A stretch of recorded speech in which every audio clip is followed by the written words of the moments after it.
بسم اللہ الرحمن الرحیم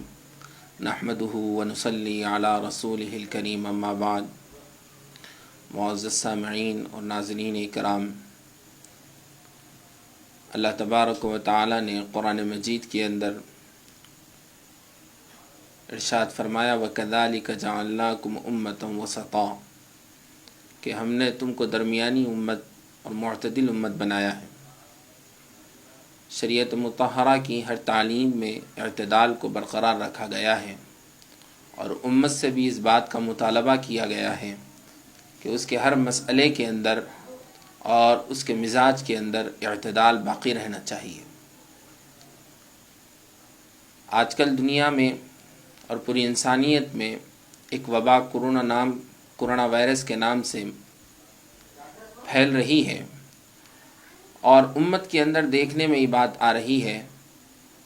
کہ ان کے اندر اس وبا کا خوف اس قدر بیٹھ چکا ہے،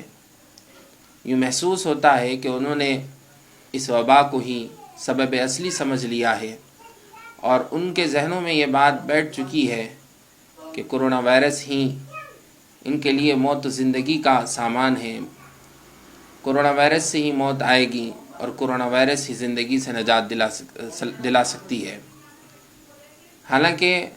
شریعت مطہرہ کے اندر اور عقائد کے باب میں اس بات کو بار بار پوری انسانیت کے لیے، پورے امت محمدیہ کے لیے اور خصوصاً امت مسلمہ کے لیے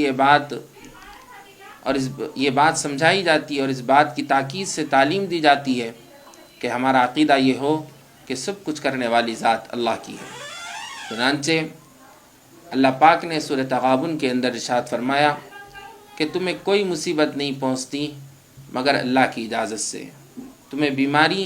اور تمہیں صحت، تمہیں خوشی، تمہیں غم، جو کچھ ملے گا وہ اللہ کی اجازت کے بغیر نہیں مل سکتا۔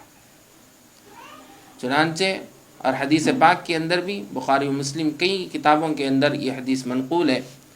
کہ ایمان کی تعریف میں اللہ کے رسول نے فرمایا کہ تمہارا ایمان اس قدر مضبوط ہونا چاہیے کہ اچھی اور بری چیز یہ سب کچھ اللہ کی جانب سے ملتی ہے، اس بات کا یقین ہر مسلمان کے دل میں ہونا چاہیے۔ اور اسی طرح قرآن میں اللہ پاک نے ارشاد فرمایا سورہ توبہ کے اندر قُل لَن يُصِيبَنَا إِلَّا مَا كَتَبَ اللَّهُ لَنَا، ہرگز ہمیں کوئی مصیبت نہیں پہنچتی مگر جو مصیبت پہنچے گی اللہ نے وہ ہمارے لیے مقدر کر رکھی ہے۔ حضرت ابو ہریرہ رضی اللہ تعالیٰ عنہ نے خسی کے متعلق حضور اکرم صلی اللہ علیہ وسلم سے اجازت طلب کی تو اللہ کے رسول نے بڑا پیارا ہی جملہ ارشاد فرمایا جف القلم بما انت لاق، کہ ابو ہریرہ تم جو کچھ کرنا ہے کر کے دیکھ لو دنیاوی اسباب، لیکن اگر تمہارے مقدر میں یہ زنا کو لکھ دیا گیا ہے تو تم ضرور اس کو پانے والے ہوگے، وہ تمہاری زندگی میں وہ کام ہو کر رہے گا۔ میرے عزیز ساتھیوں، ان احادیث سے بتلانا یہ مقصود ہوتا ہے، اور ان آیات سے اللہ پاک یہ سمجھانا چاہتے ہیں کہ مصیبتیں ہوں، بیماری ہو، صحت ہو، یہ سب کچھ اللہ کی طرف سے ملنے والی ہے اور اللہ کی اجازت سے ہی ہوگی، اور دنیاوی جو بھی وبائیں اور امراض ہیں یہ سبب کے درجے میں ہیں۔ ہم اس خوف کے اندر یہ نہیں بھولنا چاہیے کہ اللہ ہی سب کچھ کرنے والے ہیں، اس کا مطلب یہ بھی نہیں کہ ہم اسباب سے غفلت اختیار کریں۔ حالانکہ یہ بھی دیکھنے میں آ رہا ہے کہ لوگ ایمان کی مضبوطی کو دکھلانے کے لیے اپنے زبانوں سے یہ جملے کہتے ہوئے معاشرے میں نظر آ رہے ہیں کہ ہمارا ایمان تو بڑا مضبوط ہے، ہمیں ایمان کی طاقت پر بھروسہ ہے، ہمیں کچھ نہیں ہونے والا ہے، اور اسباب سے غفلت برت رہے ہیں، اسباب کے اندر کوتاہی، اسباب کے اختیار کرنے میں کوتاہی کر رہے ہیں، حالانکہ اس تفرید کے معاملے کو شریعت نے ناپسند کیا ہے۔ چنانچہ احادیث اس بات کو بتلاتی ہیں، احادیث کے اندر یہ بات آئی ہے کہ اللہ کے رسول صلی اللہ علیہ وسلم نے اسباب کو اختیار کرنے کا بھی حکم دیا۔ چنانچہ اس وبائی امراض کے اندر اسلام کے اندر تعلیم ہے کہ مسلم کے اندر روایت ہے کہ حضرت عمر رضی اللہ تعالیٰ عنہ ایک جماعت کے ساتھ شام کی طرف روانہ ہوئے، وہاں پر وبائی مرض کی اطلاع انہیں ملی تو حضرت عمر رضی اللہ تعالیٰ عنہ وہیں رک گئے۔ حضرت ابو حضرت کئی صحابہ اکرام رضوان اللہ تعالی علیہم اجمعین سے انہوں نے مشورہ کیا، کئی اکابر صحابہ نے ان کو اس بات پر اتفاق کیا کہ جانا نہیں چاہیے۔ پھر اس کے بعد حضرت عبد الرحمن بن عوف کہیں گئے ہوئے تھے، وہ آئے اور انہوں نے اللہ کے رسول کی حدیث نقل فرمائی کہ اللہ کے رسول نے فرمایا جس جگہ پر وبا پھیلی ہوئی ہو وہاں اس پر جانا نہیں چاہیے، اور جو وبائی مرض اور وبائی زمین میں موجود ہو اس کو وہاں سے نکلنا نہیں چاہیے۔ اور اسی طرح اللہ کے رسول صلی اللہ علیہ وسلم نے فرمایا کہ اتقوا المجذوم کما یتقی الاسد، کہ مجذوم آدمی سے بچو۔ ابو نعیم کی روایت ہے کہ اللہ کے رسول نے فرمایا مجذومی اور وبائی مرض والے آدمی سے ایسے ہی بچو جیسے کہ شیر سے بچا جاتا ہے۔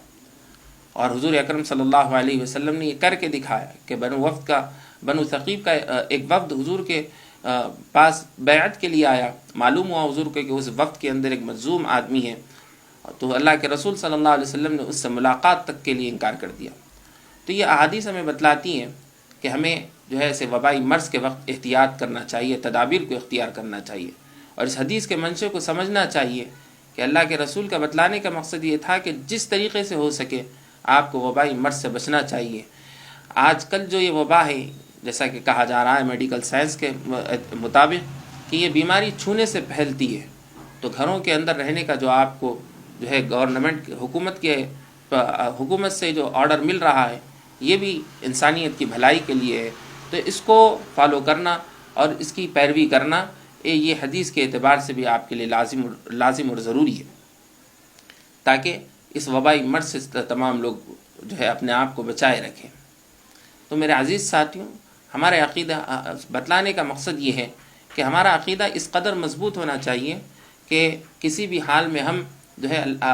بیماریوں کو یا پھر دنیاوی کسی بھی سبب کو سبب اصلی نہ سمجھے، بلکہ سب کچھ کرنے والی ذات اللہ کو سمجھے اور اسباب کو اختیار کرے۔ اسباب کو اختیار کرتے ہوئے ہمیں اس معاملے کو اللہ کے سپرد کرنا چاہیے، جیسا کہ توکل کا مطلب ہے، کہ توکل کا مطلب ہی یہی ہے کہ ہم اسباب دنیاوی کو اختیار کر لیں اور نتیجے کو اللہ کے اوپر چھوڑ دیں۔ تو ہم اس وبائی مرض سے بچنے کے لیے جتنی ہمیں احتیاطی تدابیر بتائی جا رہی ہیں ان سب کو اختیار کریں۔ یہ توکل کے منافی نہیں ہے، خلاف نہیں، یہی توکل کا طریقہ ہے کہ ہم دنیاوی اسباب کو اختیار کریں، اس کے بعد نتیجے کو اللہ پر چھوڑ دیں۔ اگر ہمارے مقدر میں اللہ نے لکھ دیے تو تمام تدابیر کے بعد بھی ہمیں کوئی موت سے نہیں بچا سکتا، اور لکھی ہوئی زندگی ہم سے کوئی چھین نہیں سکتا۔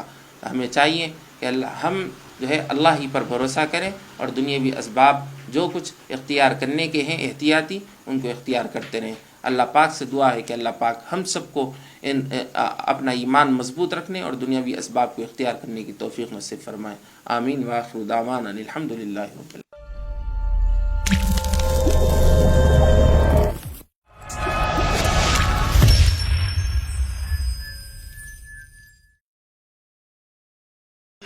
ہند میں انوکھا مرکز تحفظ دین، یہ دین کا ترجمہ ہے مرکز تحفظ دین۔